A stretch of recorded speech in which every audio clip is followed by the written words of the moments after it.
All right. Good evening, everyone. Welcome, everybody. New streaming platform, Yeah. YouTube. Hopefully everything So, works. All right. We do have yeah, comments coming in already, so that's excellent. There we go.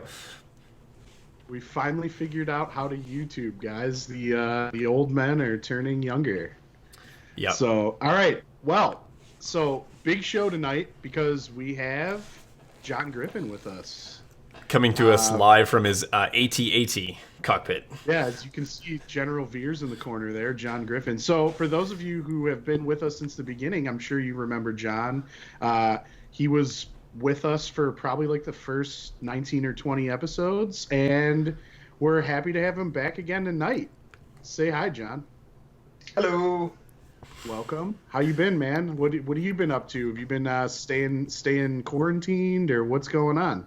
That's right. Social isolation combined with school means I haven't left the house in days. Years, it feels like. Nice. Mostly days. Which At are least close to you're years, safe. I guess. Yeah. Yeah. Yeah, so John's going to be talking to us tonight, going to be staying with us for the duration of the show, and we're happy to have him. So, first of all, let's talk about this weekend, right? Yeah. So, for those of you who know or don't know, or there was quite a large tournament that happened on Tabletop Simulator over the weekend. As you've been listening, you've been following, you've seen Adepticon's been canceled, you've seen everything else has been canceled due to this COVID. So Worlds was essentially canceled, and a couple of the folks in the Legion community, I believe Kingsley was part of kind of getting the ball rolling on this, and then like LJ and Eric Reha and a few other people. I'm not even 100% sure who organized this, but I know a team came together to kind of organize like an online pseudo Worlds tabletop simulator tournament it was essentially you had to have a Worlds invite in order to participate in it, and it was called the Knowledge and Defense Invitational tournament. And I believe there were like 48 players. Is that correct, John? Do you know? I don't know the exact player count, but it was pretty significant. I know that we had to play a full 3 days in order to, whittle it down to where SOS and everything else made it pretty clear who was going to make it to the finals. Yeah, so I mean, hey, I think it was 48 based off what I saw. That's quite a large tournament for for kind of slapping it together with like somewhat short notice, and the guys only had maybe like a week or two to put all this together. So to get 48 out of the like 150 or whatever Worlds invite players to come together and play for 3 days on TTS is quite a fantastic feat. And certainly your performance was fantastic because you ended up winning the tournament. So congratulations. Thank you. Yeah, I was very, very surprised and very happy to, take that home. It was a long slog of 3 days of playing on TTS. So that was quite. Man, I can imagine. So I honestly am kind of bummed because I would have liked to participate in that.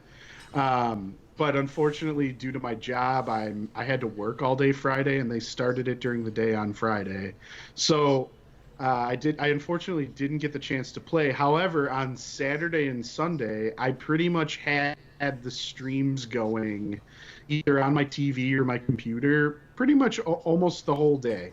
Yeah, I was not paying like super close attention 100% of the time, but I had it playing in the background certainly all day. Shout outs to the guys that casted that, did a great job. But shout outs to the players for being able to focus and stick with it. I mean, 3 days of TTS to me sounds brutal. Can you speak to that a little bit?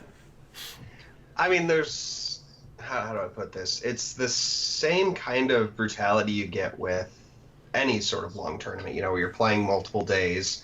I can't imagine that, with Adepticon last year, doing like a last chance qualifier into high command, into day 2 of high command, and that's as many games, probably was just as brutal. Yeah. The advantage being, of course, you're sitting versus standing. So energy-wise, it's probably a little easier. You can eat your own food, so that's the whole thing.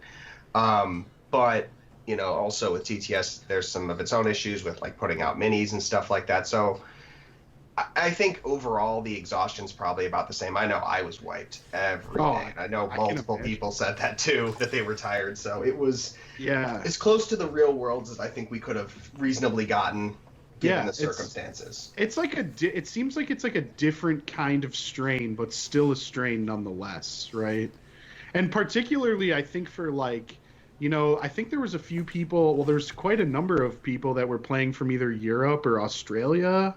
And of course, since this tournament's essentially on, our time, I think some people were playing like through the night, right? Yes, I believe the Germans at one point we were talking about, they were playing till like 2 or 3 in the morning, and I ended up playing one of them. Connection issues were also part of the, part and parcel of the TTS tournament, but we all soldiered through it. Everybody I know did the best they could and had a great time, so that's absolutely, what we were looking for there, I think. Yeah, so go ahead, Sean. John, I was just curious. One of the things that we've definitely heard about TTS is kind of the pace of play and the familiarity with the platform. What were you finding? I think a lot of players probably were very versed in TTS in the tournament. What were you finding the average round times to be, and did you find that they were significantly longer than normal, or were you kind of within the realm of reasonable gameplay? Well, ask anyone who watched my last game, and they'll tell you that my round times were awful because I am not super skilled with TTS. Despite having played in Invader League, despite playing in Yavin base, and having a nicer computer now, I'm still not as familiar with the platform as I would like to be. And there are certain issues with like clipping through things that I tend to struggle with because, as Joe will be the first to attest, I am a perfectionist. And when I can't get things just to line up properly, it bugs me and I take up way too much time. So I know that the games were slightly extended time-wise to accommodate for TTS. I think the round times were 3 hours by default. Yeah. And some of them got pushed a little bit longer. I would say it would be definitely, it's a different skill set. You have to, it's an added skill set to playing Legion on TTS, because you have to learn all these things on top of the rules you already know. That's kind of what I've said when I've only done a few games, but I found that I was paying so much attention to the things that I didn't know in the functionality of TTS that I was kind of either rushing because I didn't want to take up time and doing things that I wouldn't normally do in Legion. And then that kind of detracted from my own play experience. And so a couple things compounded for me to me not enjoy it. It's not too bad to watch, although I get a little bit of motion sickness watching it fly back and forth. But for me, it's not the same. But I get its replacement at this point, and it was certainly a replacement this weekend. So yeah, I'd rather have a TTS tournament than no tournament, right? It was something to do for 3 days, something to watch, and a lot of high level play. So why don't we jump into your games or let's talk about your list first. Yeah, let's do the list. So we've got a picture of you, since we don't have you don't have a webcam, which is fine. So we've got your picture here as General Veers. Because you played a Veers list this weekend, and I believe you said you were one of 2 people that played Veers, even though there was quite a large representation of Imperial players. I think most people were playing Krennic. So can you walk us through the list real quick? Yeah, so anyone who's familiar with my Invader League list will know that I've been pushing the boundaries of what core can do for quite a while. I decided to take Shore Troopers initially for order control. I gave them HQ uplinks with comms text, and I just used them so that I didn't have core in my bag. And then people suggested that the T-21B was probably the best heavy upgrade in the game, so I tossed it on there, and I was like, wow, with a couple of extra aims, these guys are hitting like 9 dice a turn. That's impressive. And then I thought to myself, okay, well, what if I can give them targeting scopes, because they're going to get name every turn anyway, and what if I give them offensive push? And then it hit me, well, what if I get suppressed? What if somebody hits me with a weapon before my shores can go? Or what if my opponent's built for suppression? Well, Imperial Discipline solved every problem all at once, because the free recover actions allowed those shore troopers to basically on usually turns 2, 3, and 4 to just 9 dice, 9 dice, 9 dice again and again and again, and they were hitting as hard as ATSTs, as hard as death troopers for less cost. From there, and when I did Invader League, I did bring an ATST, and I found myself struggling on objectives. And I had a discussion with some of the other Team Relentless players before before Worlds was canceled, and Screwtape suggested that using E-webs as kind of a wound battery and as like a way to pad your activations on top of adding snipers would be an effective way to improve the versatility of a list. And so I he had some other comments, and he had his own ideas that I'll let him share, on Discord and everything else when he wants to. But that's what I took away from it was, well, what if I took out the ATST? And I threw in a couple of E-webs. I threw in another sniper. I basically just cored myself out. And I even threw in something from way back when we were teching, which was the IRG as again, a wound battery, an option for maybe they brought a lightsaber, and I need a response to that. But if they don't, this is just 8 wounds of raw, not my shores dying. Right. Basically. Because essentially you put all your firepower into your 3 shore troopers. Right. Fully kitted out 6-man squad with access to like 2 to 3 aims every time they shoot. Exactly. Yeah, they're 112 points each. They're a lot of power. And if they die, my list has it had nothing else left. So I had to build a bunch of stuff around making sure they didn't. Right. And the other advantage being, you can see this in some of the string games, is that, again, the E-webs were also scoring units. Mortars, I found to be, they're too stable.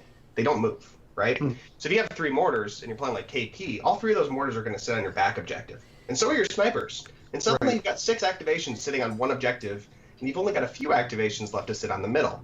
Right. And a lot of these games take place in the middle. So I thought, okay, I'll throw some E-webs in the middle and see what happens. And amazingly, they performed. Honestly, yeah. It was like you're short. I watched your game against Luke, and it was like, Luke ran like the standard Krennic Death Trooper, right? Or no, he ran Krennic Bosk, right? No, you're thinking Luke ran Boba with an officer. I think. Yeah. That's right. Ben ran Krennic Bosk, and so did Technophobia. Yep. So yeah, Luke ran Boba, and he also had like multiple shores, not 6-mans, right? I believe they were 5-mans. Right, but he brought like medics and stuff. He was mitigating in a different way. Yeah, and I noticed it was like you guys were trading shores for shores, and the E-webs just kind of hung out on the middle point and did their thing. And then it's like by the time both of you are attritioned out, you're looking at fairly healthy E-webs all of a sudden, and then it's like, okay, well, these guys are bringing the firepower too. It was really interesting. I really like the choice that you made to bring Royal Guards. And I felt that when I was watching the way that you were like hiding them, but still maintaining cohesion that was allowing you to guard your entire army was really well played. And really effective too, right? Like soaking wounds off shore troopers and stuff. So that was cool. What do you think was your most challenging game or games? Both games against Technophobia were very, very difficult, in particular because his list explicitly countered mine. And I've said it before in previous, discussions with this, is that I have strict orders. I have face-up orders on my shore troopers to keep them efficient. But as soon as you hit them with a suppressive weapon, I have to roll.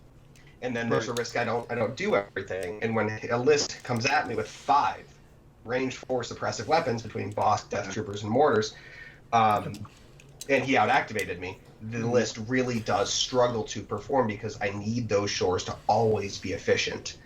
Yes. That makes sense. It was an uphill slog, to deal with that. And I think I got it very, very lucky in almost every game I played, where I got a clutch roll, a crucial save, even ones that weren't on stream,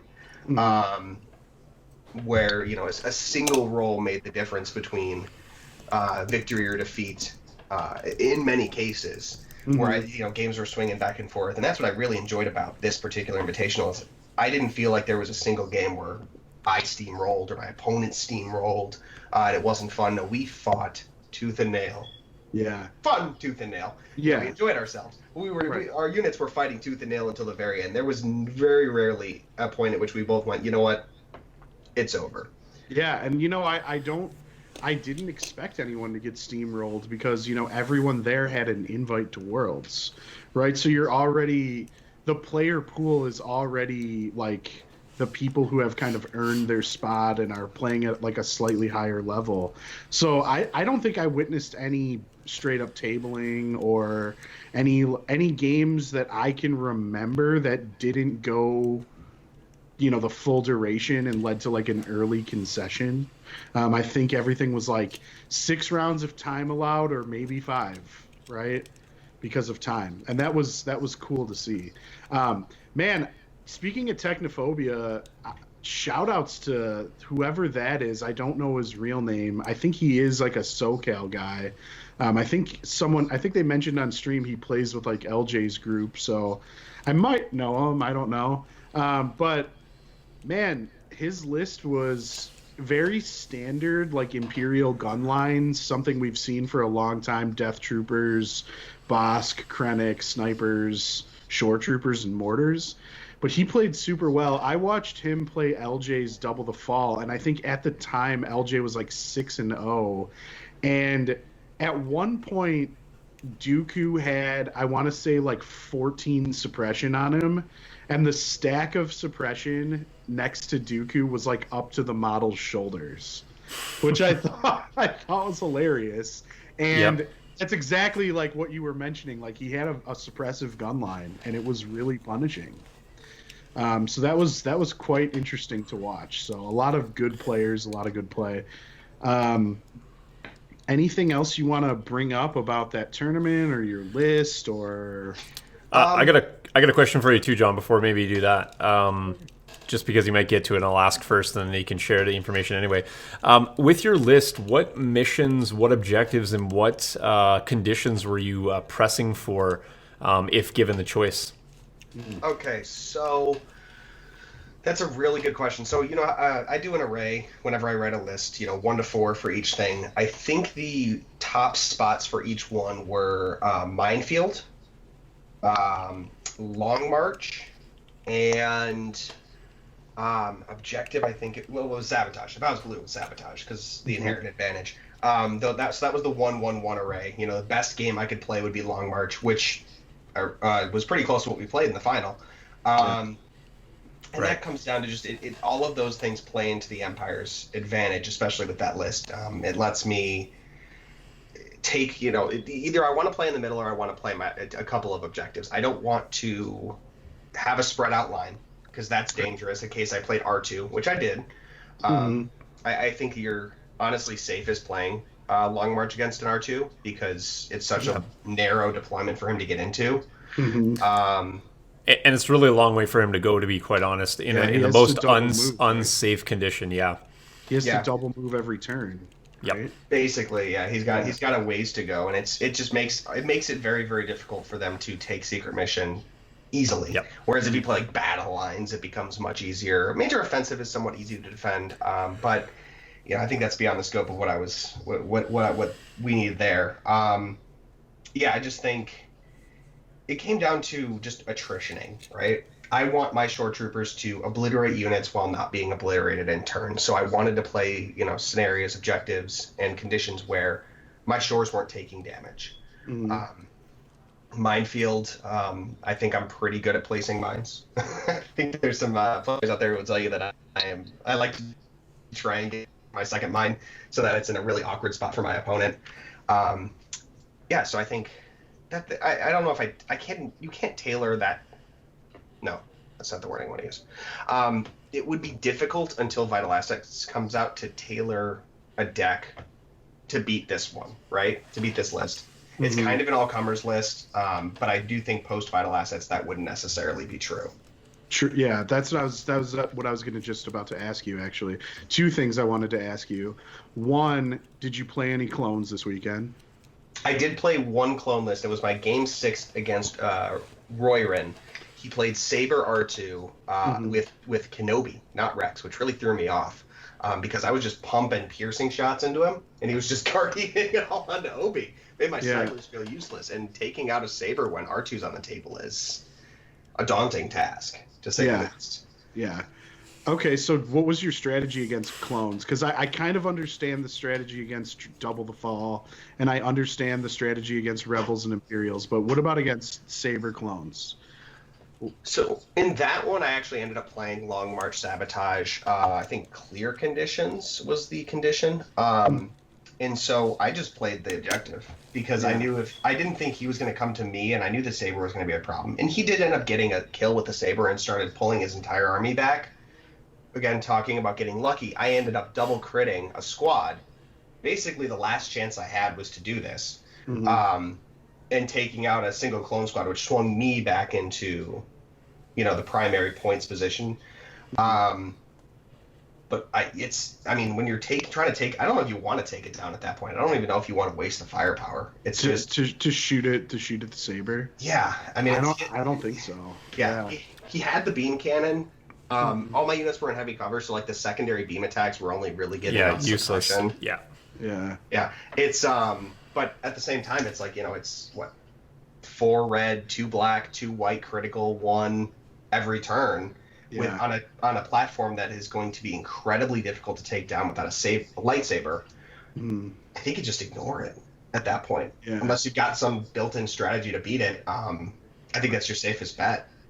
Yeah, I've seen lists that. Well, I mean, we saw this with when we played for the Pi. Like, I've seen lists that take down a heavy in by round 2, no problem, and then I've seen lists that it's really, really, really not a good idea to even bother wasting the shots at the tank.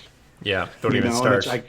Right, and it just kind of depends what your list is built to do. But with that being said, transitions into my next question. Do you continue to play this list when Vital Assets comes out?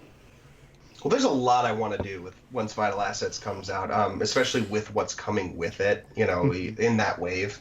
I really do want to try diversifying my field of play. Obviously, I'll be playing a little bit more CIS when and where I can. But I don't know if an all-comers list is possible. I don't think it is, man. No. I don't. Your bid's going to be your way of kind of mitigating tough matchups. Right. And so I think if you're going to go with a middle ground list, you probably do want to be a red player going forward. When I say I don't think it's possible to make an all-comers list, I don't think you can take a list like mine and then still play blue, because you'll be left without options if somebody does outbid you. Yep. But firepower is firepower, right? Yeah, for sure. You can say, you'll lose on these objectives. I mean, one of the things that this list would do terribly on hostage, right? Yeah. Because I have to tie up I put it on a mortar, I guess, but I'd have to tie up a shore basically 9 times out of 10, which is something I do not want to do. Right. And that's going to change, the way lists are written. There's going to be a bunch of people who are just going to throw a stormtrooper unit or a rebel trooper unit, naked or whatever else, just in case you play hostage. Just a naked unit has no other purpose than to score objectives, which I like. I would love to see more diversity in list building. Dude, the day of jank is upon us. I'm telling you. This is the era of jank. Yeah. Like, people are gonna go into tournaments and be like, I never thought that would be a good list, but you just dominated me because you had a super interesting plan with your battle deck and a massive bid. Right? Like, that's really what I think is coming. So my new game plan in every mission is ignore the mission and just try to table with double saber. It's my only hope of winning. Just gotta shoot everything off. Go for the table. Exactly. See, I gotta play for 6 turns. I'm like not even moving things, saving all my time, and just shooting for 6 turns and see what's left.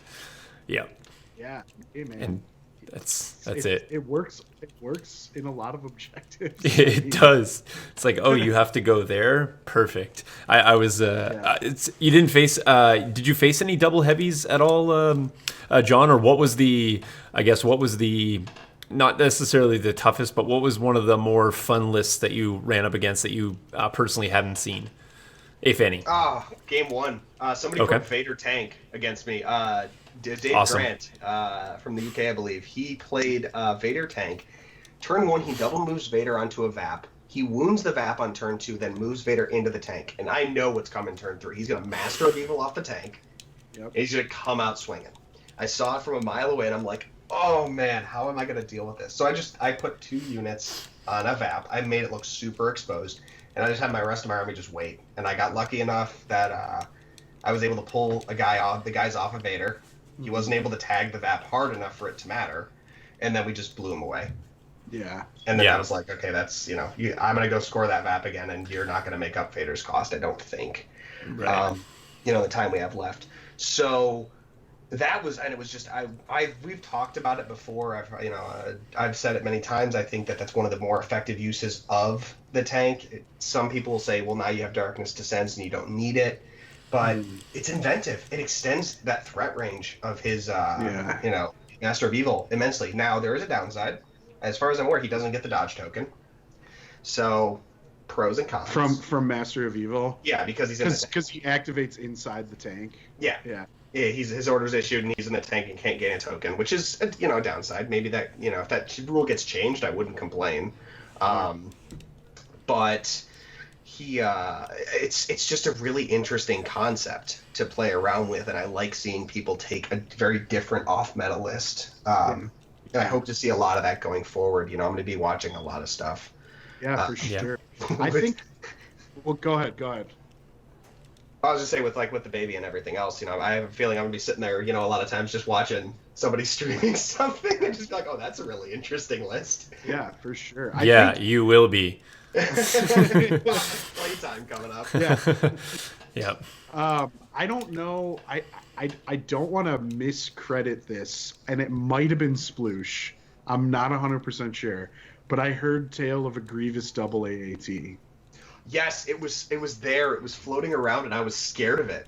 Yeah, no, me and Sean have been talking about that list for a while now. Yeah. The only thing I think it was even played on stream at one point, but I think the version I think it was Sploosh. I want to say it was, but I can't remember 100%. But the version that he was playing actually had high energy shells on both tanks, I believe, which I like. I think the version me and Sean have been talking about was just 2 naked tanks. Naked ones, yeah. Yeah, but he ran it with high energy, and then the coordinate pilot, and then I think he ran 5 B1s. 2 of them had heavies, the other 3 were naked.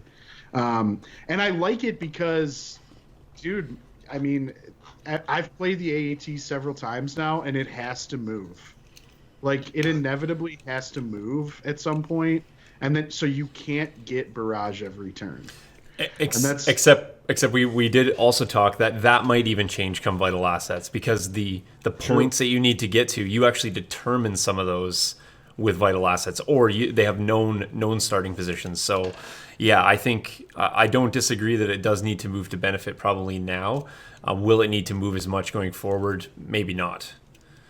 So on the topic of that list, I actually lost that list about a week and a half ago in base. That was the exact list I played, and I played against it with a CIS Dooku list with an AAT. That thing shreds Jedi. Because that's what the AAT is scared of anything getting close to it, right? Because once you get in range 1 of it, it can't use most of its better weapons. But you put high energy shells on both those, you're looking at 2. Don't care about your dodges, Dooku. Yep. Don't care about your dodges, Dooku. Don't care about your dodges, Tauntauns. Don't care about your dodges, Luke. Oh, that's cool. You have it. You have your knowledge and defense turn. No, doesn't matter.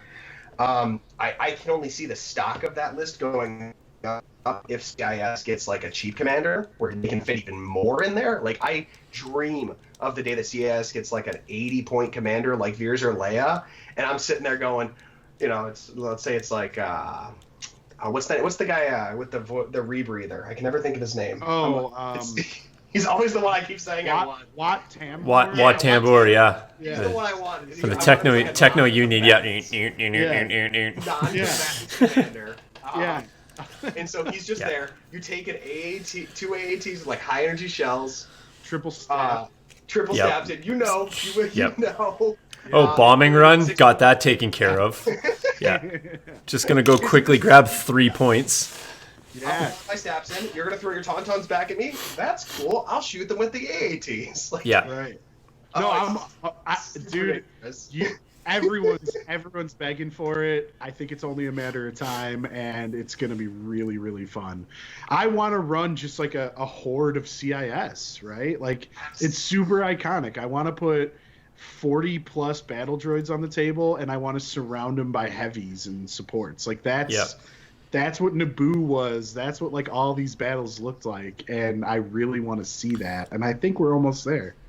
Especially now that we got the STAP announcement, and it's going to be sweet. Question coming in from chat here for you, John. Nick Smith wondering, first, congratulations, and then wondering if you thought this was an acceptable alternative to Worlds in the sense that it meet your expectations. I know you kind of answered that, but if you want to give him a simplified response there. Yeah. Thanks, Nick, by the way, for the congratulations. I do. I honestly do. Being able to play against, players like Luke Cook, Ben, and a number of other competitive players. LJ was there. It really felt like Worlds.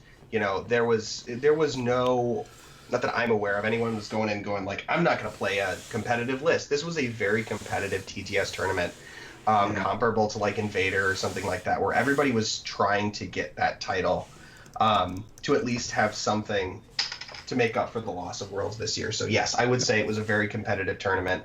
And it did very much feel like Worlds would have felt. Yeah, I agree. I mean, anytime you have a 3-day long tournament and it's like invite only, don't take anything away from that competition. I mean, and the coolest part about it, I think, and the reason it was so easy to get, like 50 or 48 people to participate is the prize support was actually really interesting. Like. Yeah. Man, I really wanted to participate because I wanted a shot at that Obi-Wan. Right? Yeah, the S and Obi. Yeah, that's right. that's like a $300 model if you look at eBay. It's like that's awesome. And then there was like I think a few $100s in other prizes and donations and community donations and stuff handed out to people. They said like even like what they were saying on stream on Friday night when I was listening on my way home from work and then after work is like there was incentive just to play. Like if you went 2-1 on Friday, you no matter what made it into day 2. But for playing, they still like there was still like $20 handed out to like anyone who went undefeated on Friday. So it was like we should play our third game, even though we're both 2-0, because the winner's actually going to get a little bit of money. And even if this ends here, it's still something, right? Yeah. Like, that's cool. So, yeah, that was really good. I mean, it's not truly Worlds, because Worlds would have been probably triple the size. Yeah. Right? But still, man, I mean, awesome.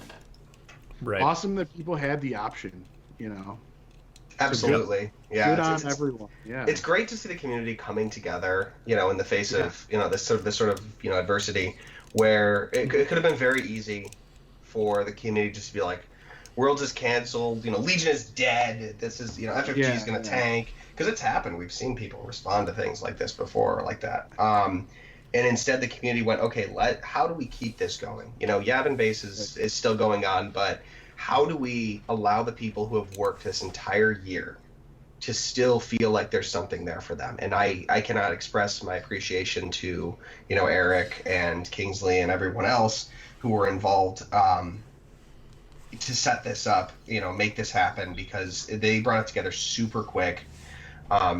Just for the those people who really did it mattered for.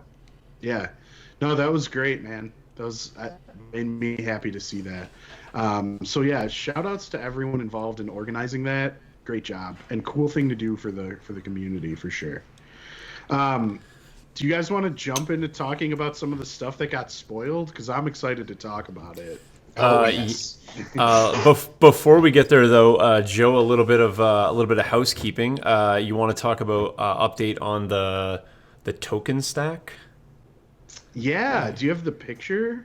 Yeah, let me jam this up here. And if not, it's okay. But Oh, I got yeah, it. I know. Oh, there it is, guys. There's 195. Well, that's 194 because I took my personal set out. But there's 194 sets of tokens that are now fully sorted, plus those two little stacks of what would have been the Adepticon tokens. Pretty bummed out about that. But so now, as you can see, I've got at least all the tokens sorted. Honestly, that took me several hours. So here's what's gonna happen. I couldn't get off work last week. My boss let me take a vacation day this Friday. Because I've been working a lot of hours. We've been hitting it hard because of COVID. I mean, we're essentially making the peroxide multi-surface cleaner and Axonia active and all the products that the CDC has ruled as I think the top 7 disinfectants against COVID. So it's like an all hands on deck thing at work. I'm basically stuck there quite long. But my boss generously gave me vacation day this Friday. So my goal is to spend all day Friday getting these boxed up and mailed out. So for all of you guys who are excited to get these, they should be in the mail on Friday or Saturday morning at the latest, I'm thinking. I'm really excited to put them in your hands. They feel great. They look great. They are just cool. And I know you guys are hyped. We're hyped too. We want to see them. We want to see you guys take pictures of them, I know now is not the best time to be playing physical games of Legion, but if you're at home with your friends and family and you're not afraid to get together, put them on the table and take some pictures of them. I know there's still groups getting together, outside of their game stores and stuff. So, or families just playing each other at their house. Or just play yourself and still take a photo of it. It's perfectly fine. We won't actually know who you're playing, so yeah, it's 100% fine. So so look for those in the mail. I'm like I said, Friday's the day that they're getting all boxed up and sent out. So hope you guys enjoy. And also to the people in the Patreon looking for tokens, I'm planning to make that part of my Friday grind as well. So stay tuned. Excellent. Well, while Joe has been sorting tokens and I got to skip out on that entire process, I was actually doing something over on the Train Studio. So I've been broadcasting pretty much every single night live. So I'm just going to show you what I've been working on here as part of the ongoing Kashyyyk project. So you guys can see the hut that I'm working on here. Nice. It's getting there. It did start as a dog food dish, just so you guys know. But it's getting there. And I mean, let me focus this up here. What piece of terrain wouldn't be focus? Hopefully it will. Complete without some bedazzle. You can't really see because it doesn't want to focus on there. There we go. Yeah, so I have bedazzled the Kashyyyk hut as well. So we'll get that going there. Now it wants to focus. So yeah, fair enough. There you go. And there we go. Yeah, so bedazzling on there. So that's really just some rivets, but it looks good last night. So people were teasing me that I took them off my daughter's toys to bedazzle that. I may have done that. So. Man, that build is coming along so nicely. It's huge and it looks great. Yeah, it's too big for a camera, but I'll get you some better shots. But yeah, this hut started off. I was done 2 days ago, and I just keep working on it. So, and I will be doing not a session tomorrow. We're gonna have a fun show tomorrow. We'll talk about that at the end. But I will be back Friday, doing some video streams on that. Let's jump over while we got John here. Let's drop over to the new release stuff. So let's put up the first screen here. This is all of the eye candy that we had spoiled to us courtesy of FFG. So obviously we got Clan Wren, Inferno Squad, Republic ATRT, Stap Riders. John, you can still hear us? Did we lose John? No, I'm still here. There. Okay, so just so we're not biased, I'm going to give us a 1, 2, 3 count, and you have to say which is your favorite release in this new one. Ready? 1, 2, 3. Clan Wren. Inferno Squad. Oh, ATRT. Oh, awesome. I'm glad that we all agree that I'm correct. All right, fine. Okay, give us Inferno. You're the guest, John, so let us, and we'll get into these specifically. We got a drop screen for each one, but just give us your initial thoughts in terms of why you are drawn to Inferno Squad. Well, I mean, we don't know anything about the unit yet, right? But what we've seen, the 2 upgrades, I've been calling for unique character upgrades for a while now. I love the idea of including characters who aren't necessarily potent or important enough to be leaders or commanders or operatives, but be upgrades to units existing in this game. And to see Gideon and Del Meeko, on the table alongside Aiden really resonates with me. I don't even know what the squad does, but then you look at what they do, right? I'm going to start with Del Meeko because everyone's talked Gideon Hask, I think, to death to some extent. Del Meeko kind of blows my mind, right? He's a sniper. He's got lethal on a unit, in a faction that gets aims all the time. Put Del Meeko in a short trooper squad. If they're getting an order, John's just going right in, so I'm just dropping the screen right now. He's just go. We'll go back. Don't worry about us. We're just the hosts here. We'll cycle back. Go ahead. He's got lethal 1. You get him an aim every turn if you put him in a shore squad. Because he's heavy. You can put him in an offshore squad. He takes the place of the T-21B. Yeah. Repair 2, capacity 1. You put him next to an ATST, a tank, whatever. He's a great support piece. And I think that he's going to have a lot of uses in lists that include those expensive heavy units later on. You could have him right inside of a Gav, for a turn, pop out, and then fix it if they need to. He just opens up a ton of really interesting vehicle play, I think. And even if you don't take a vehicle, having a guy who can just function as a sniper in any squad that's a core unit, put him on snows. Strafe in, strafe out. But I do think that's a better role for Gideon with Red. I just imagine Shores coming out of cover, out of line of sight, and then, popping out. Here's 2 black or 2 red, 4 black or 4 white. God, I can't even think of their numbers anymore. I'm so used to Shores. 2 red, 4 white, and then just strafe right back into cover. No chance of your opponent ever attacking them or doing whatever else. Honestly, I'm glad that you brought up snows because I really actually think that these breathe life into snows again for me. Oh, yeah. I think that's a great thing because essentially you're getting a DLT squad dice pool, right? But you can strafe in and out of cover like you mentioned, which I think is a much stronger thing to have access to than what stormtroopers can do.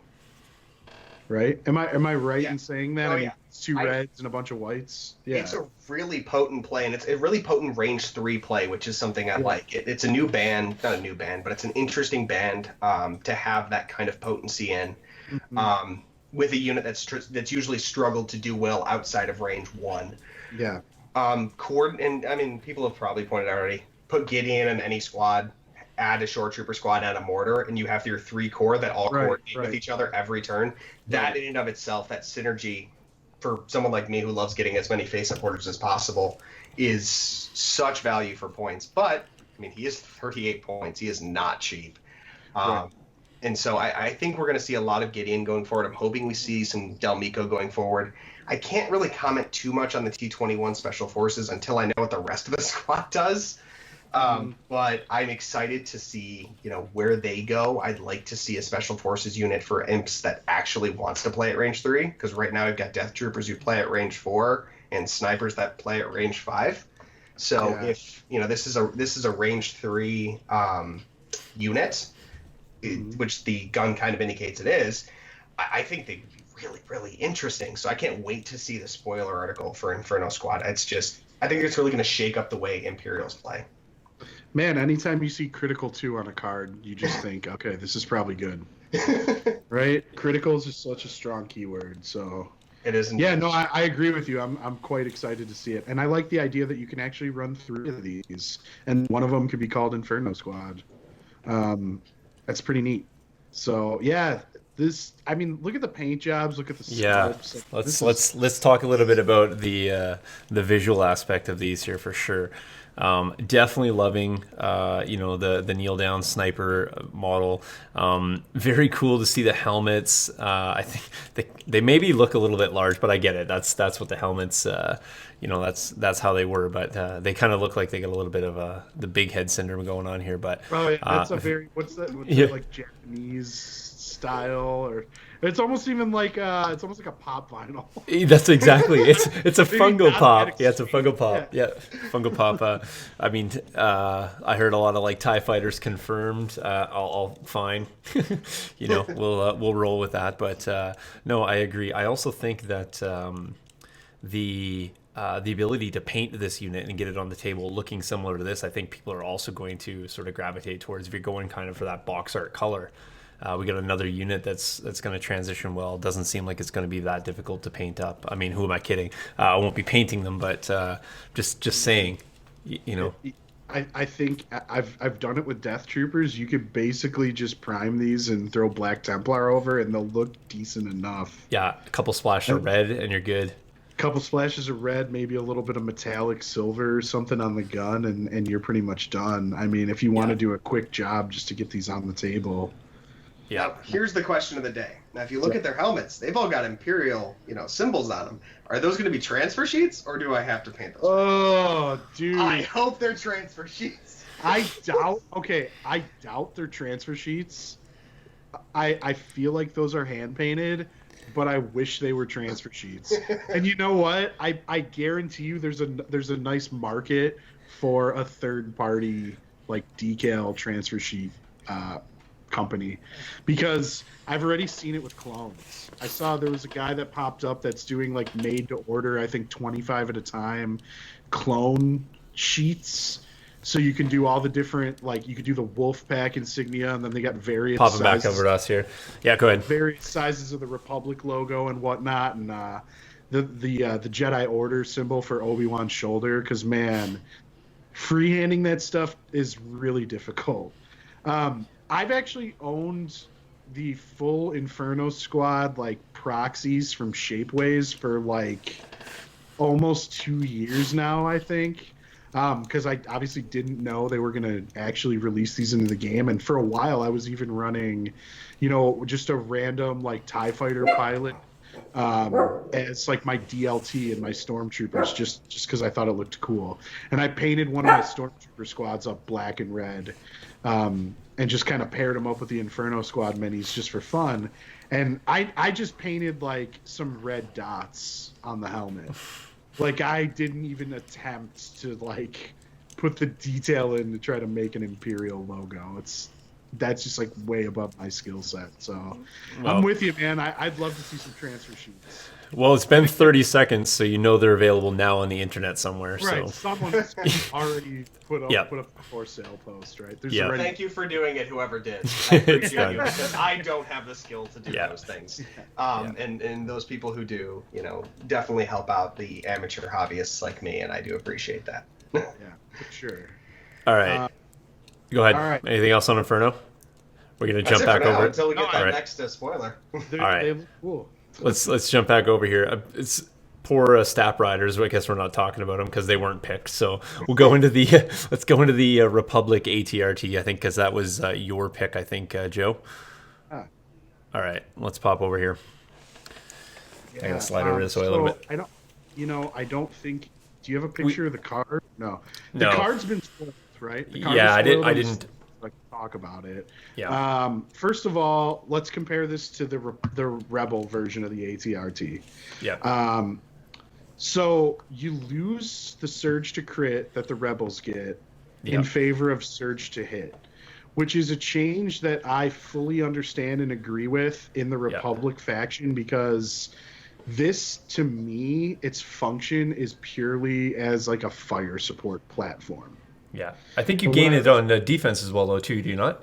You do. You gain so your defensive saves are a little better, as they mentioned. I think Luke Eddy mentioned on stream. He's like, "Well, here's the difference. You got a clone who's fully armored up riding it, as opposed to a rebel trooper who's in like cloth armor, right?" So they felt like, "Hey, let's beef up the saves a little bit, but also simultaneously we'll lose the surge to crit because." that's too good when you're fire supporting a Z6 into it, right? Either I don't know. way, We should have tested it for 6 months before we nerfed it, just to be sure. Just leave it on there for a little while. yeah, I don't know, but so I agree with that change. I think it's 65 points base as opposed to 55, so its base cost is a little bit higher. However, its base gun on the Rider, which I believe is a rocket launcher, is a little better. A little better, and so my thoughts are, I think it's 2 blacks and a white. Sounds about right. I think it's. I got it up here. It's 1 black, 2 white, critical 2 white, 1 impact 1. So this is yeah.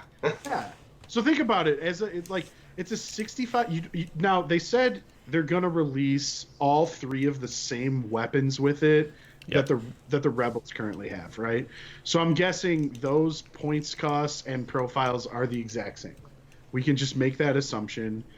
But to me, I'm like, why would you want to take a rotary on this thing that's throwing 5 blacks when you can throw 1 black and 2 whites for 65 points with critical 1? The critical 1 is where the value is. And then now you're fire supporting a Z6 or whatever the ARC Trooper is going to be. I think do ARC Troopers have fire support? I can't remember. Maybe they don't. I don't know. I don't think so. Maybe they don't. Yeah, I assume they did because they're clones, but I don't actually, now that I'm thinking about it, I don't think they do, which is probably good. But so phase 1 or phase 2s, right? Like fire supporting into the ATRT, upgrading that Z6 pool to have surge to hit and then critical 1. That seems like it's worth the 65 points. The other thing I'm thinking is, in a faction where most of the units are pretty expensive, this is a nice way to pad activation counts. It's certainly cheaper than the Bark, right? So now you run, you have room to run good lists that have both Rex and Obi-Wan, or you can run Rex and a gun line and get to 10 or 11 activations. Yep. You still have R2 in that list who's repairing this if it needs to. The other thing I found that's interesting is, like, let's say we're playing battle lines. This thing has Scout 1 on it. Yep. Which is different than the Rebel version. Basically, a Scout 1 move with a base size that large is pretty much going to move this thing into the range 3 band right off the bat. And therefore, it's basically just a fire support platform right off the bat. Which I think is pretty your opponent can't ignore it too. That's the way when I look at this thing, I'm like, you're looking at something that gives every generic phase 1 or phase 2 with their heavy weapons surge to hit, right? It's a 65-point platform, so it's really not worth all that much in a clone army, as you said. And your opponent has to deal with it, or let your clones just you're making the clones too good for the duration of the game. Right? Yep. It's not like the other ATRT where you're like, I have lists built to just ignore these things, right? I've got medics or whatever, and like I don't care. I'll just roll my red saves if I'm an Imperial player and whatever. But I think with these, you can't underestimate how much upgrading an entire phase 1 or phase 2 dice pool to surge is, like, how much value that's actually bringing for just 65 points. So I've got lists that I've been thinking of that have 2 of these. I want to see if I can build a list I like that has 3 of them, but I think I'm going to buy 3 for sure, which is kind of silly because I already own 3 Rebel versions, but... But do you have 3 rocket gunner clones? No, exactly. You don't. Yeah. I don't. You can't swap them out. Nor do I have the card. Nor do I. And frankly, like what we saw with this kit when they were debuting all this, it's actually a completely different model. Yep. In that it's fully posable. It's going to come on a sprue. The legs actually move instead of like lock in, so you can put them in more dynamic poses. Like, and I certainly plan on it. I want to have one like stepping over a big rock or something, something cool. Well, if we're chatting about the hobby aspect, I always think or feel about from Clone Wars, because don't they refer to them as kind of like Lightning Squad? I think is kind of what they refer to one of the squads of the riders. I think I could be wrong on that, but I always picture this in the show, and they're always like bounding.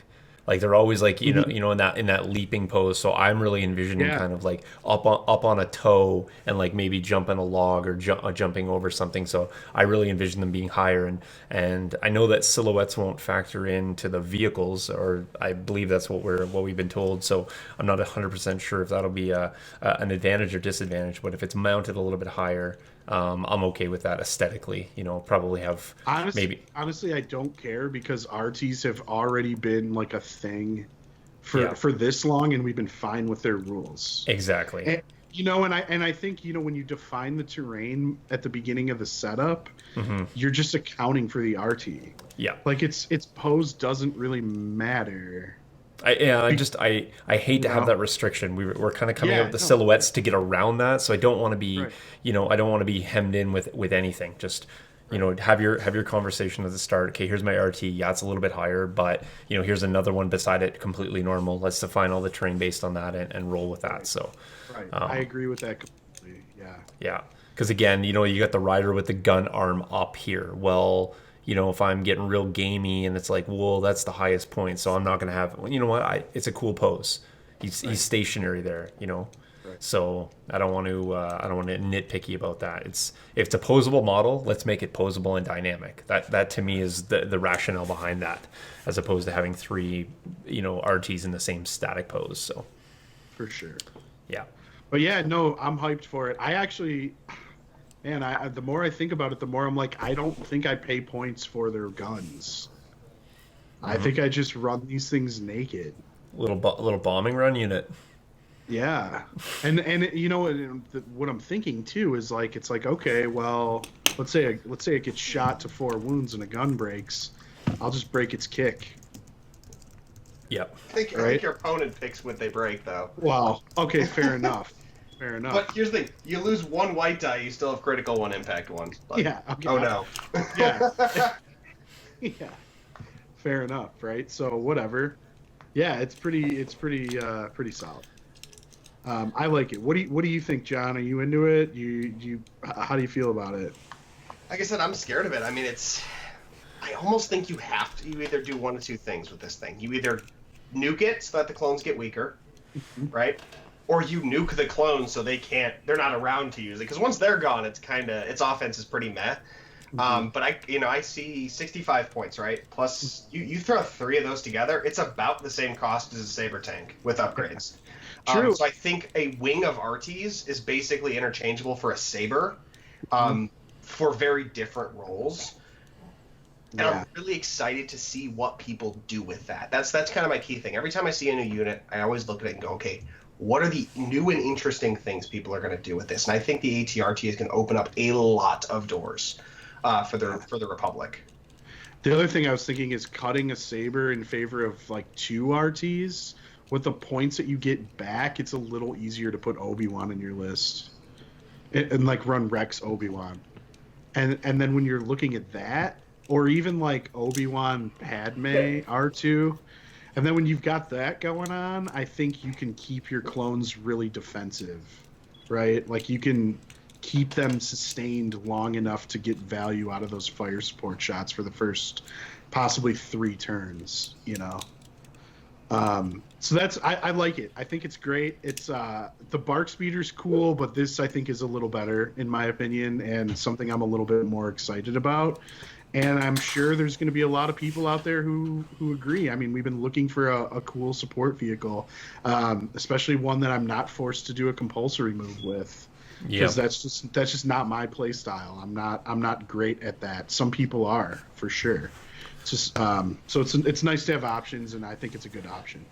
I think I like them as transitioning out of Rebels and having used RTs for in quite a bit of games, especially in the skirmish format, and now playing clones. I like the transition over, so I'll feel kind of comfortable. It'll be a new unit for the army, but it won't be a new unit in terms of feel and kind of play style. So, yeah. Functionally, if you know how to move it, I mean, it's not changed. It's been around for 3 years already, right? Like, so cool.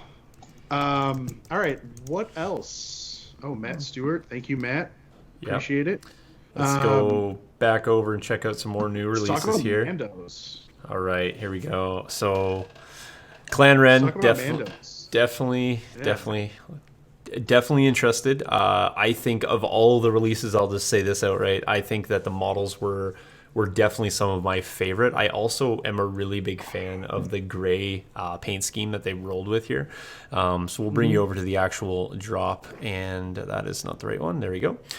And yeah, so I'll talk. I'll start on the modeling aspect, and I'll let you guys go gaga over all the units, the stats and all that. What we do know at this point, anyway. But I really like the inclusion of some flight stands versus having some guys on the ground as well, because I think that that really mixes up the unit for me. I love the weapon loadout on these guys as well. So we got kind of the Boba Fett pose. We got the kind of the ARC Trooper, taller pose there. The double gun pose. So we got a little bit of Rex in there. I feel like we almost have like a kind of not really a Leia stance, but kind of like that. And then the sword Mando is unreal. Awesome.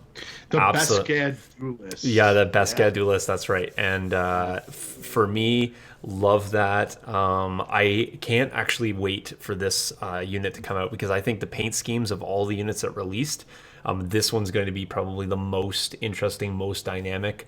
And I think of all the palettes that we got released, this one's probably the most interesting in terms of adding color and schemes and sort of theming them out to your existing squads. So that's kind of my take on the hobby aspect. Of course, I got the rocket pack, or the jetpack rockets up here as well. With blast, impact 1, range 3 to 4, so interesting range band. And the red die, and I think the X is that a single use card? I think that's what that indicates. So yeah, essentially, I think they updated that in the latest RRG. It's essentially like you use this once per game, and then it's just dead. You just discard or whatever. What's your take on that, John? What do you think about that mechanic in the game? I'm interested to see, any new mechanic is always going to be interesting. I think that this is it depends a lot on obviously how many models are in the unit. It depends, so you're looking at how many models there are in this thing, right? Looks like they've got six distinct there. Poses, which by the way, just going to comment, I love the fact the armor is distinct on a couple of different of them. Yeah, for sure. You can clearly see male, female, different, types of Mandalorian armor. But you look at this, okay, so let's say it's, blast. It's a 5-man squad, five red impact, 5 at range, 3 to 4. That's insanely good. But yes, if it's like B2s where it's like they're like 2 health, 3-man squad with their high armor saves, well then it's it's more in the realm of like, okay, it's a little weaker than like a maximum firepower. Or about the same actually at that point. Very good. I think there's a lot of potential there, especially Rebels have traditionally had a lot of trouble dealing with vehicles in the past. Just being able to throw 3 to 5 impact turn 1 or 2. I mean, if we're assuming they're Mandos and they can move as fast as Fett or Sabine does, very easy to get that turn 1 jetpack on a vehicle for 8 points. Like, here, take 5 saves. Well, that's what I mean. Let's go back to the RT for example. Well, here's my RT that I brought as a cheap unit. Well, here's my Alpha Strike for 8 points, and now you don't have your cheap activation anymore. Yeah, totally. No, you know what? You basically, John, you stole the words right out of my mouth, because honestly, I've made the point not that long ago, fairly recently, that I thought Rebels were really going to struggle against like the AAT and the Saber Tank meta for Worlds, because I just don't think they have a lot of impacts and they don't have a lot of answers for armor. They certainly do have answers, but they've traditionally been considered kind of bad answers, right? Like the laser cannon, RT, which you really don't see a lot of people running too often, or like ion squats. I think Luke is a really good answer to vehicles. Oh, sure. No, that's fair, right? But yeah, like this is range 4. Essentially impact like 4 or 5, whatever it's going to end up being, and then you can essentially take 3 squads of these if you want, right? They're just special forces. I think Rebels are getting their impact that they need, right? And They can do it at range 4. They can still play in a very safe range band. I think this is cool. I think it's totally worth the 8 points. And, even if you're not shooting at a vehicle, it's got blast. So it's just a powerful range 4 shot in general. It's not like this is a bad choice against, like, core trooper gunline spam, because it's still a range 4 5 red blast shot. Yeah. Well, think about this: snipers. Yeah. Add their mobility to that range. Maybe you don't do it turn 1, but by turn 2, with 2 to 3 speed 3 moves, if they've got Mando speed, you're looking at, we flew over here. Now we can see both of your sniper models. We're going to throw 3 to 5 red at them with blast. So it doesn't matter if you have suppression. You're not hiding them. So go ahead and take 3 to 4 saves on your sniper unit for 8 points. You're trading 8 points of an upgrade for, at minimum, 48 points for a sniper. I think we're going to see a lot of these Mandalorians. Does this 8 points just get stapled to the unit cost? To me, I think so. Yeah. Now, you have to have a really compelling reason not to take it. Yeah.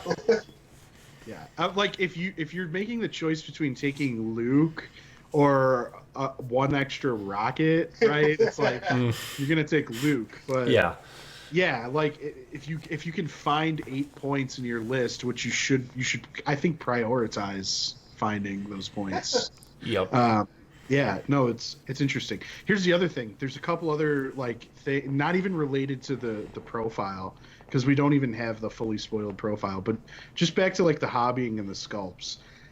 Man, I think this is going to be the first unit in the game that I buy more than 3 of, even though you can only field 3.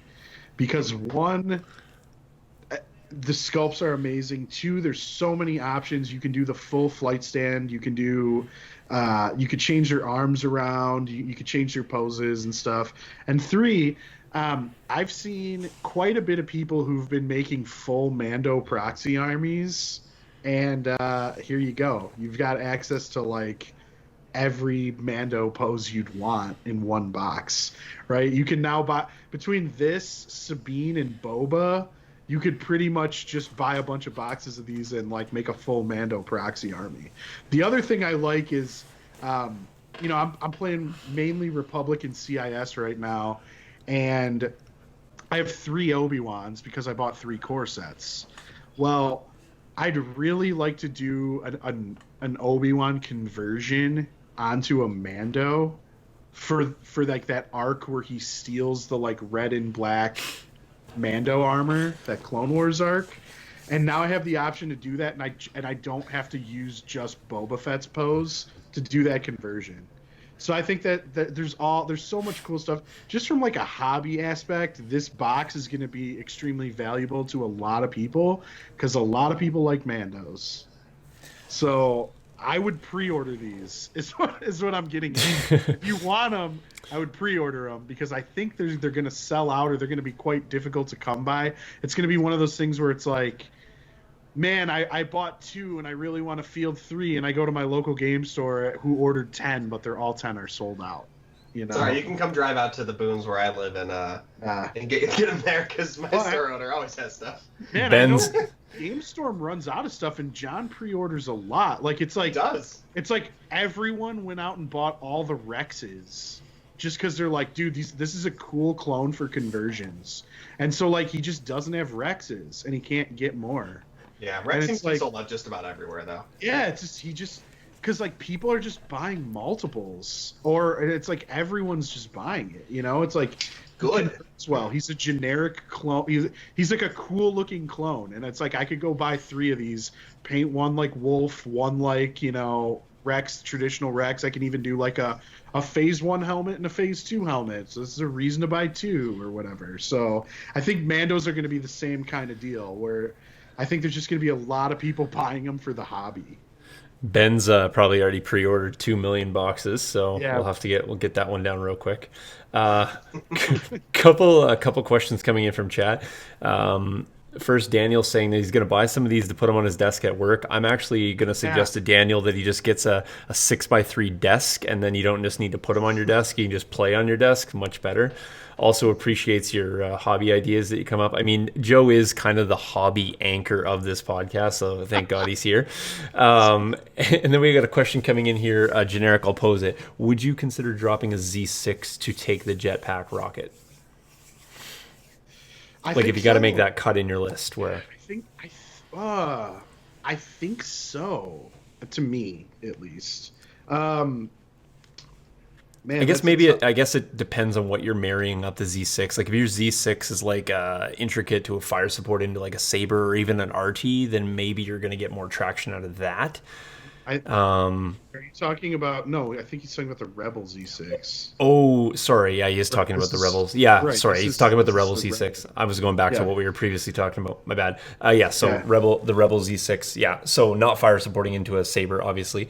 But I guess it's just depending on the role that you're using that Z6 in, I guess. It's not a hard cut for me because I just haven't run any Z6s in Rebel squads like ever.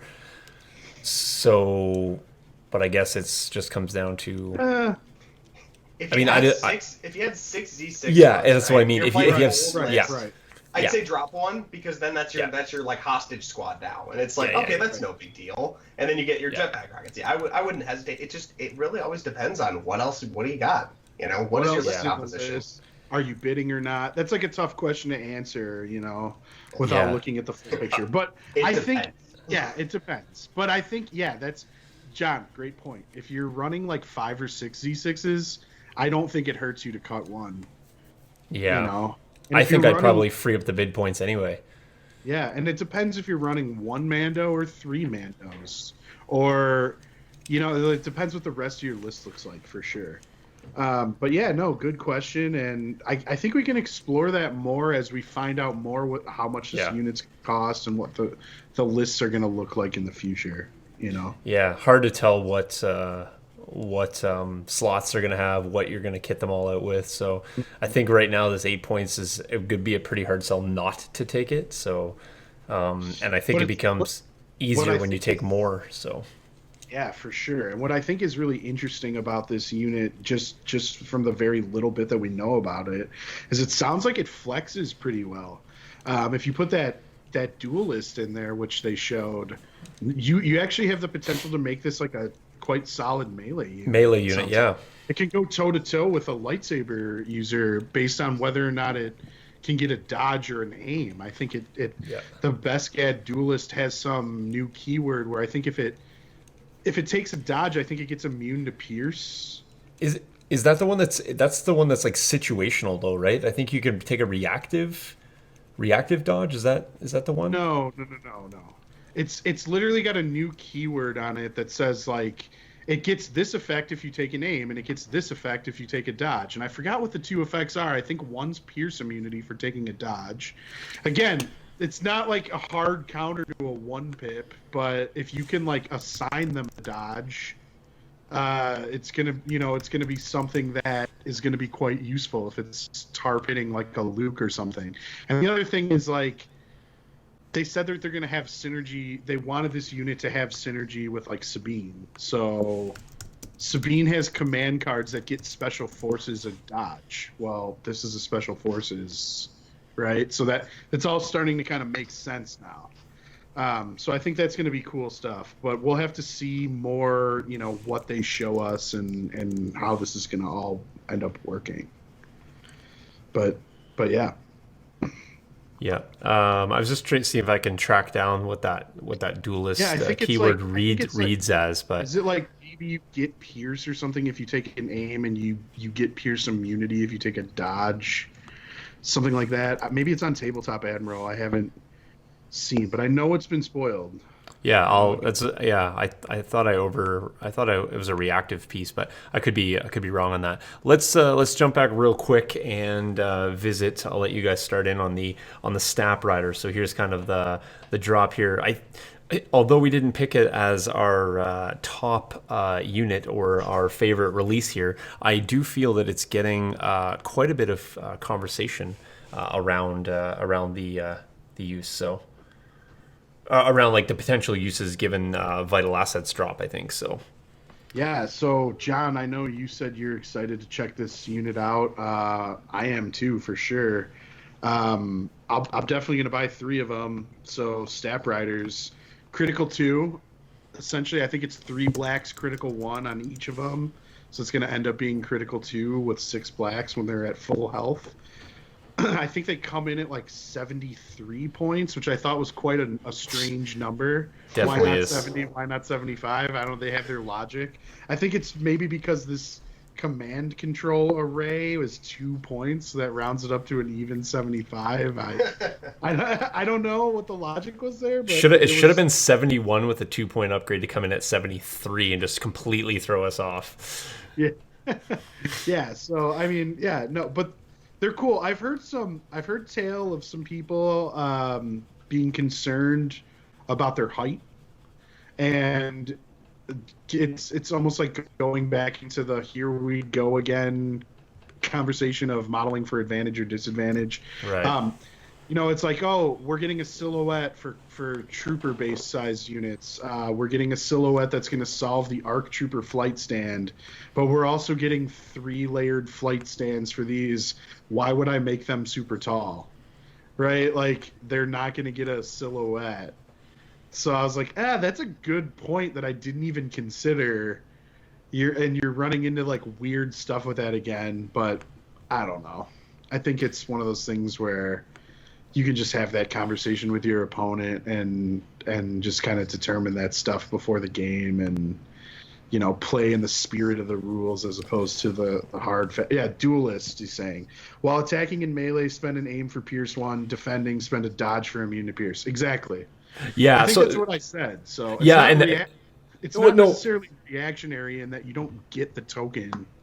You have to have the token. No, that's what I'm saying. It's the dodge is you get to choose when you get to use it. So it's not like I have a dodge token. I get to spend it for an option here. It's not like it's a wasted token is what I meant as reactionary. So not like a force reflexes where I'm going to trigger this now to get this. I just mean you get an option whether you take that. So your dodge token becomes kind of nice there that you can use it for an optional usage. So. Mm-hmm. Yeah, that would be. No, that's a cool keyword. I mean, immune. So that's what I'm getting at. Like, you want to dive in and fight Luke Skywalker or Dooku, you can be Pierce immune. Now, I know Dooku kind of gets around that. Yeah. Right? Like Makashi mask.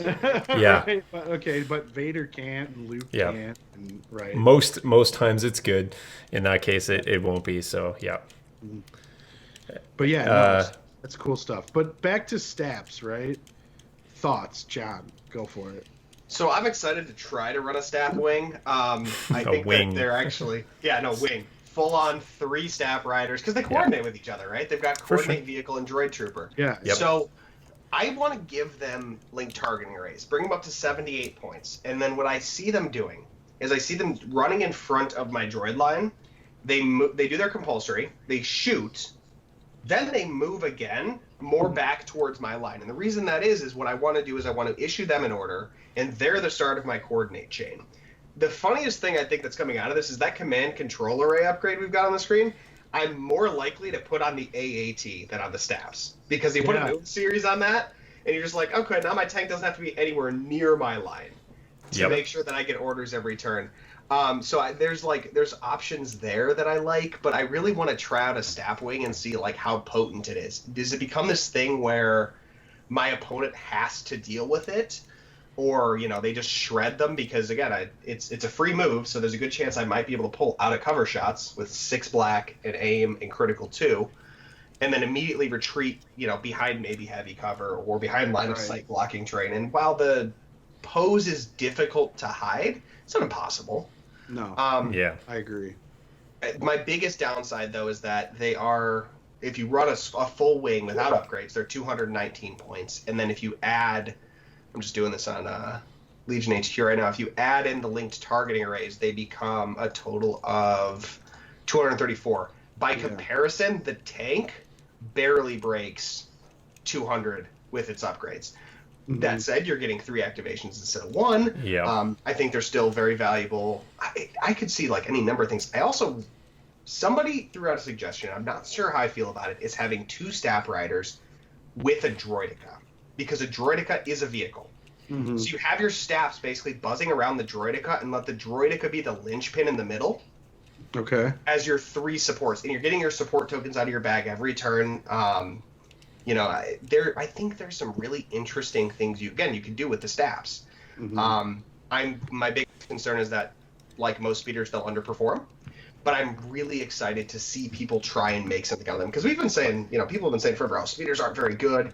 But then we saw the Barks perform. Right. And that was exciting. So I really am hoping to see like these staffs coming out of nowhere and just wrecking face. And then of course there's Bombing Run. And they seem pretty good on that. Breakthrough, Bombing Run, lots of opportunity for them to score points. I want to get back to that in a second, because I want to answer the question that came in from the chat, which was, when they compulsory move, do they get their dodge token from Agile? And I believe the answer is yes.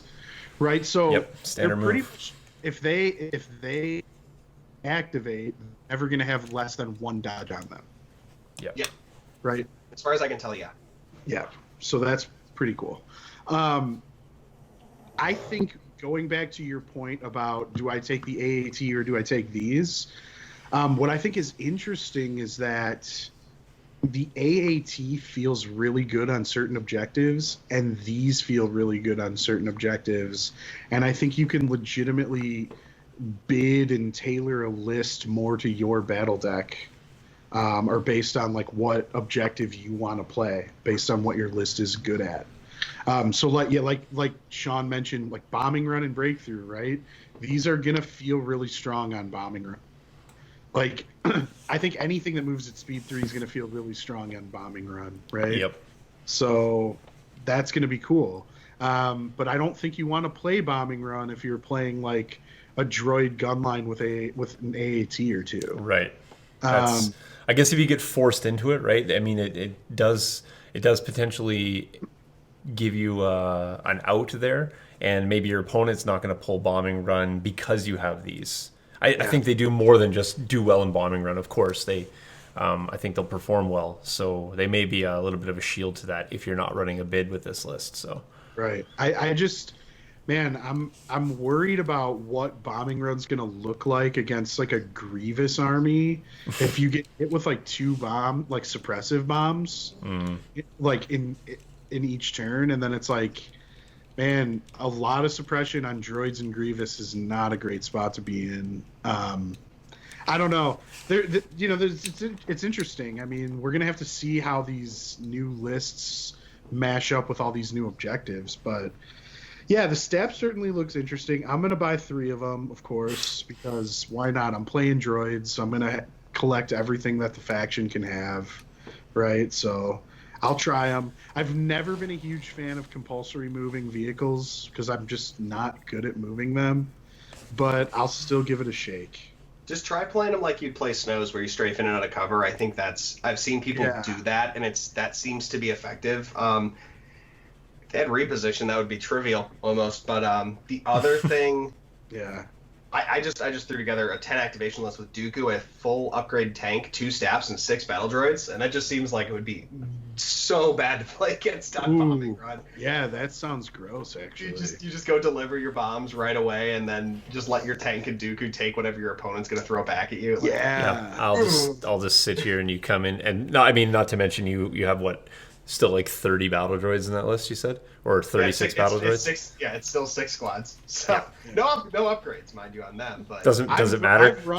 I've run naked droid spam, and I don't think it's bad. You just go, like, delaying activations for 6 activations. All right, now my tank's going to shoot something. Now Dooku's going to, like, buff the staffs before they fly off with, like, guidance and give them surges or something. And then they go fly off at the very end and just go drop off their bombs or whatever. Yeah. It seems like there's a lot of open and interesting lists now that are going to be coming out of these new factions now that they've got more options.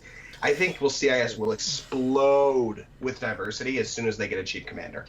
Yeah, no, I agree. I just have this inclination that we've talked a lot about Bombing Run in the last couple of days. Other podcasts talking about Bombing Run. I think that it's going to be interesting where, in the bid meta, and maybe even people that don't take bids, when Bombing Run comes up and both players just feel really good about Bombing Run, I think we're going to see infinitely shorter games come bombing run, because you're going to want to, because you don't necessarily know when end game is, you're going to just want to probably get those dropped off real quick. So it's going to be interesting to see Tauntauns rushing into one end, Staps going into the other. Lots of fast units all over. Maybe we'll see some snow speeders.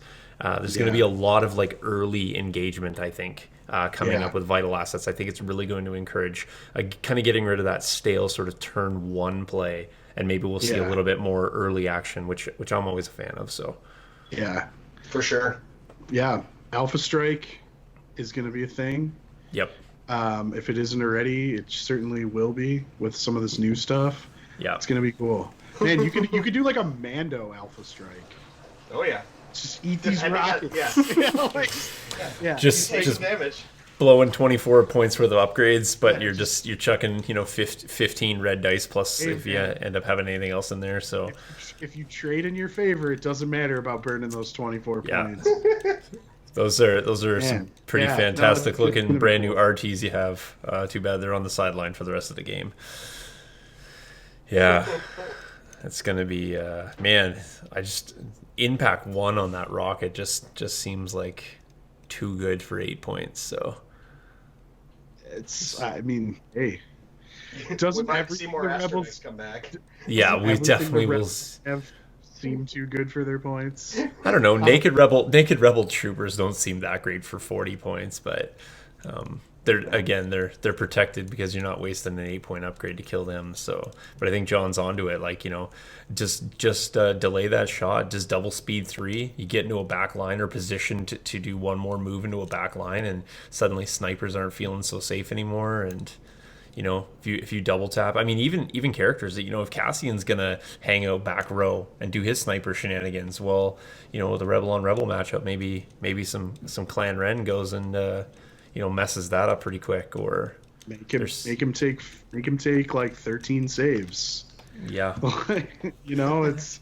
I mean, what has he got? White dice save with White Surge. Yeah, that's. I mean, he's got unless he's gonna play the Guardian card on like turn 1.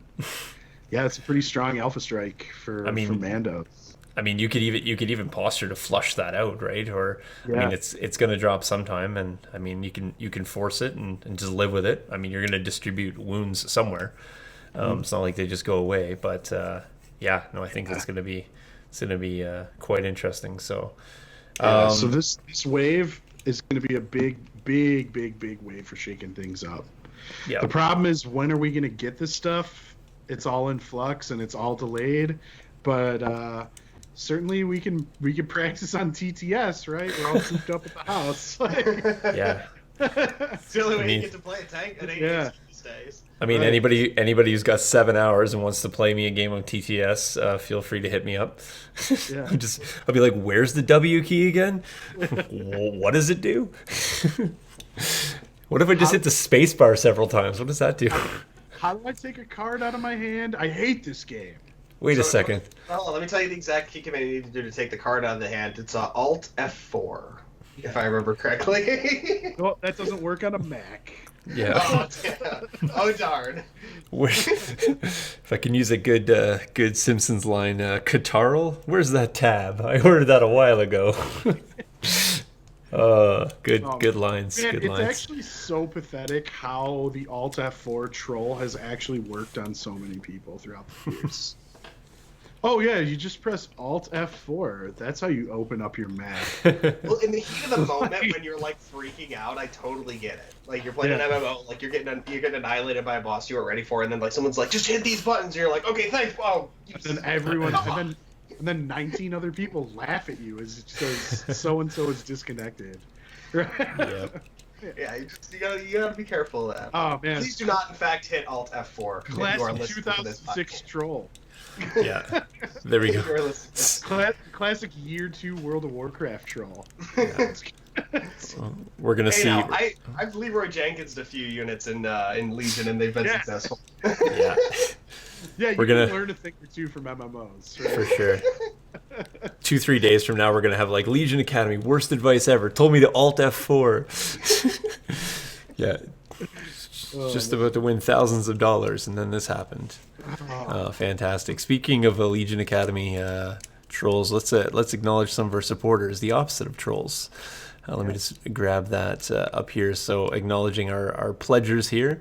So we got Michael Hammond, we got Nathan, we got Mike, Al Paz, friend of the show, Jeff Arney, Nick Smith, seeing him in chat tonight, Robert, Chris, and Tyler. Got us 330 credits on our way to 700. Speaking of which, Michael Hammond, supporter of the show, also purchased himself his own M50 off recommendations here. So he's also getting ready to do some stuff. So I had invited him onto the show just to do a little plug here in the future when he gets rolling with that. So can't thank these folks enough. Thank you very much.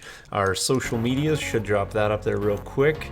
I got Legion Academy Podcast at Facebook. We had several questions in chat tonight as well, people not knowing where we were streaming, so it looks a little bit different, so we'll do a little PR work around letting people know. Just click the same Facebook link, it brings you to the YouTube platform. It's exactly the same, so we understand there'll be a little bit of a porting problem until we get people informed of that. You're missing our usual drop screen. You can check us out at Patreon as well, and YouTube, where you're probably watching this right now. All right, let's bring us back, close this guy off for the evening. I mean, John's probably got some things to blow up in his AT-AT. It's probably like, you've probably been idling for a while in that thing. It's probably not cheap on gas, although right now you can probably afford it, so. Right, no, I've actually been listening over the comms chatter to Aiden Versio's team blowing things up, though I suspect she's not going to be with us for very much longer. Never even made the release date. Oh well, I guess we're moving on to the next wave. I'm sick of these traders, man. I cannot wait to put Aiden on the table. I am so excited to mess around with her. She's so flexible, and wow, that probably didn't come out the way it should have. Where's that? This is not for a family show button. Is it Alt F4 to get the family controls working here? The ability to use loadout, even on Dio, is just a really, really good. Like, we've been chatting about it, on Discord to some extent. Like, you give Dio any of the 3 5-point comm upgrades. It's like, oh hey, I gave him jammer. Well, now I want Aiden to go off into the other side of the world. All right, well I'm gonna give him long range comms now. Or there's even an argument for like comms relay if you want her to not get orders and like issue orders to say Gideon and get like your core to activate. I think we're gonna see a lot of Aiden in the next year. I'm going to be watching very carefully to see what kind of interesting builds people do with her. So that's what you're going to see from me on TTS. I think going forward is just a ton of Aiden play. I have a feeling a lot of people are going to be playing a lot of Aiden. She's really interesting. Yep. So cool. This was our Aiden drop right here, so let's bring that up just so people can reference what exactly we're talking about here. So just because it's up here and I love griping about it. John, how do you feel about the flight stand on Dio here? It doesn't matter. You can't see him. No, I just why could we not have made it thinner? I mean, everything else is so dynamic. We got these nice curvatures. I'm gonna take a Dremel to it and just thin it out. I mean, all that matters is the peg, or take like a brass rod. But exactly where I'm at with that. So and are you going to be an Aiden headless or not headless? Sorry, Aiden with head version, or Aiden? I'm going to match up the Inferno Squad helmet version. Aiden is going to be the first character I buy 2 of, not counting, of course, Vader for different sculpts. Only two. That's kind of weak though. Only 2 though. Joey said. Right. Only 2. I know. I've only got so much. What, are you going to magnetize her arms? Because she's got a bunch of different weapons. Yeah, I mean, come on. I don't know what I'm going to do. I know 2 right now. I'm going to probably paint one myself in my rubbish painting skills, and then I'll probably have somebody do the headless pose, or not the headless, but the helmetless pose, for me, commission that, because I can't do skin tones. I wreck it every time I try. So that's probably what I'm going to end up doing. And then I'm thinking I'm going to paint Dio 2 different ways too. I'm not really sure what I'm going to do with him yet. Yeah, because correct me if I'm wrong, but isn't he customizable? Or I'm thinking of Jedi Fallen Order, maybe not. I don't know. I know in Fallen Order you had 1,000,001 things you could do to the guy. His name was Dio too, wasn't it? Yeah, weird. Yeah.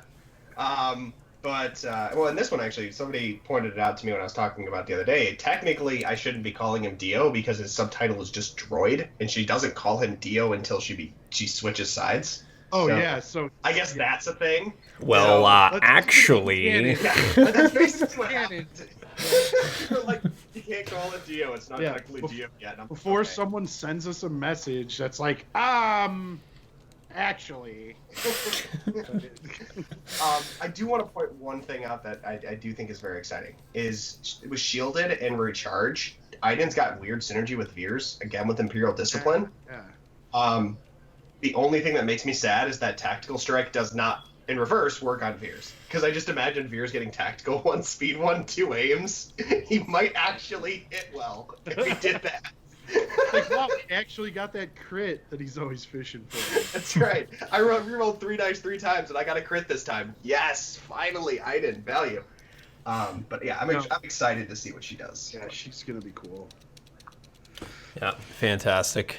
All right, sorry that slight tangent. I knew John was hyped on Iden, so I thought I'd put the drop up for him there. So appreciate that. I could talk on her for hours. Yeah, there's so much to talk about. So many builds. Yeah, but we are trying to keep the atmosphere clear, and your idling AT-AT Walker there is putting out quite a bit of pollutants. So sure, you got some worlds to conquer and some things to shoot. That's right, maximum firepower. Yeah, for sure. Well, we appreciate having General Veers on our episode here tonight. So he's very stoic. He's like barely moved this evening. So yeah, just that Imperial Discipline right there. Exactly. Look how fresh he is. He's refreshed, in fact. Yeah. I don't think I caught it, John, but I wanted to ask, and you probably mentioned, how many games did you play in the tournament total? 8. 8 games. Oh, good Lord. Yeah. That would take me like 56 hours. Wow. Luckily, that was spread over 3 days, right? And what was and I should have asked this earlier. What was the cutoff? Like, what was the average number? So people played 3 games day 1, and then you qualify for day 2. Was day 2 3 more games, or? Yes. And then how many people? Day 3 cut to top 4 single limb. Okay, cut to top 4. Okay. Yeah. Gotcha. Wow, so that was that is a grind. So yeah, in terms of like kind of playing like a Worlds, that definitely translated well there. So, fantastic. So, and none of that's going to factor into the rankings, though. Is that right, John? The TTS stuff doesn't transfer over into the ELO. I wish I would be on page 1 again finally, but since I can't make it to actual tournaments, I'm gonna just be dropping for like the next year off the charts. That's all right. That's all right. Nick Freeman's actually still there, so you can, you'll be fine. I'll make my triumphant return in year 4. I'll make it even like a campaign to just claw my way back up the track. I like challenge people. Be like, I'm coming to your town. We're gonna play for an ELO match, exhibition style. Taking my child with me. I'm gonna tell you this: if you have any baby showers of any kind, just get one of those like front carriers, and because like if you get them positioned right, I've actually been at a tournament, a Flames of War tournament, and played with a guy, and he played with a baby strap to his chest for the day. So, like alternate, front one game, back another, you're fine. Yeah, it's like, and like you're making the baby upset. Yeah, exactly. I'm not slow playing. It's a number 2, and the guy's like, okay, your baby's done this 3 times in this game. Like, you probably want to get that checked out. Yeah. So, do you have a kid? No. Yeah, and you exactly. Don't know. Exactly. You don't know. Yeah. So, just like have like some cheat notes taped onto the back of the baby's head, so you can just kind of like constantly reference. Yeah. So. I didn't bring them to the table. The baby brought them to the table. Yeah. Exactly. Exactly. Yeah, not even registered. So, yeah, no. There's all kinds of good excuses. I'll tell you. It's babies are wonderful to get you out of things for sure. So, yeah, but you'll I'm sure you'll enjoy it for sure. So you'll have to keep us updated on how that all happens. So when's this release due to drop, so to speak? So right now we've got it scheduled for June 20th. I'm hoping it doesn't Hopefully get pushed it's back not too delayed. far. Yeah, hopefully it's not like it gets delayed. Fair. Oh, Well, that's that's sooner than I thought. Yeah, it's coming up fast. There will be a gender reveal very, very soon, so keep an eye out for that. Cool. fantastic. Well, I appreciate you coming back on with us, John, hanging out with us tonight. Yeah, no problem. Thank you guys for having me. I appreciate it. Hey, man, anytime, bud. Yeah, Thank you. for sure. All right. So I guess folks are going to see us tomorrow evening. Let me just put this quick drop up before we get out of here. So tomorrow we're going to drop an April Fool's Day episode. It's the fools are going to be the people actually on the cast. So myself and Joe will be included. We got a few other folks. I think Christopher Zeng is going to join us. I think Chris Kerr is going to join us. And I think even Paul Watson, I think, is going to pop in there. Yeah. So just going to preamble right now. Christopher Zenga is on the show, so caution, enter at your own risk. I told him not to use potty mouth too much, but you know that guy. No, Canadian loose cannon, so... I love saying this so much. Yeah, so fun. It'll be fun. We'll just wind him up about something. So I'm sure it'll be interesting. So that will be dropping tomorrow, same time. We'll go about 7 Eastern. Just keep in mind we'll be dropping that on YouTube. So it'll be Facebook links, but pop over and see us on YouTube. So I know a lot of people were probably not familiar where to find us tonight, so like I said, we'll do some work on making sure people get that out. This is obviously available on YouTube, and you guys can watch it at your own leisure. So I have nothing else. Joe, anything else from you till tomorrow? No. Okay. Keep an eye in the mail for those tokens. I will should be next week or something. Yeah. So I actually haven't seen or heard any delays mail wise, so I don't think that people should be expecting any inordinate delays with that coming out. So cool. Yeah. All right. Oh, it's gonna be quick net message chat. It's gonna be 7 Central, so it'll be 6 for me, and I think that ends up being 8 on the East Coast. So it'll be Central Time, 7 CST. So we will catch you guys all tomorrow. Thanks a lot, John, and see you later, Joe. Thanks, John. Take care. You too.